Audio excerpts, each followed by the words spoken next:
Hello, कसे आहात? Life लेसनच्या सिरीजमध्ये मी संजना तुमचं स्वागत करते.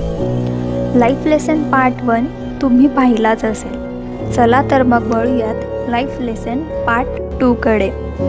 आजचा विषय आहे सगळ्या गोष्टीवर नियंत्रण ठेवण्याची गरज नसते. आपण सगळे आयुष्यात एकच चूक करतो.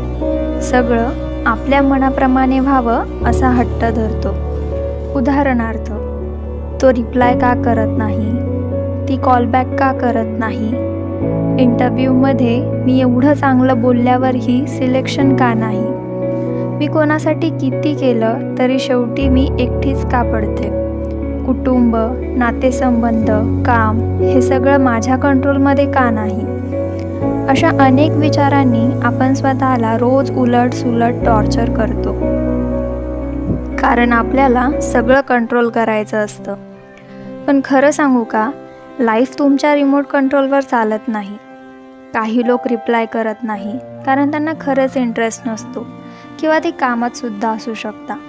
काही संधी मिळत नाही कारण युनिवर्स तुमच्यासाठी ते अजून काहीतरी बेस्ट निर्माण करत असतं. काही नाती टिकत नाहीत कारण ती नाती काहीतरी शिकवायला आलेली असतात.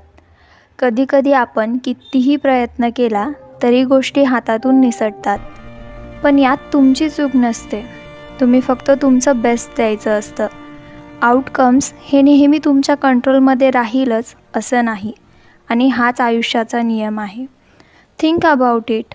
आजवर तुमच्या आयुष्यात जे घडलं ते तुम्ही प्लॅन केलं होतं का? नाही, ते अचानक घडलं, नॅचरली घडलं. आपल्याला मनासारख्या गोष्टी घडल्या नाही म्हणून स्वतःला किंवा इतरांना ब्लेम करण्यापेक्षा it is what it is म्हणून पुढे चालायला लागा.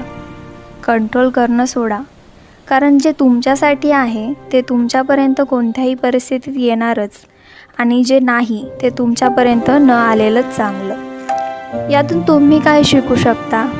सगळं कंट्रोल करणं शक्य नाही, म्हणून गो विथ द फ्लो.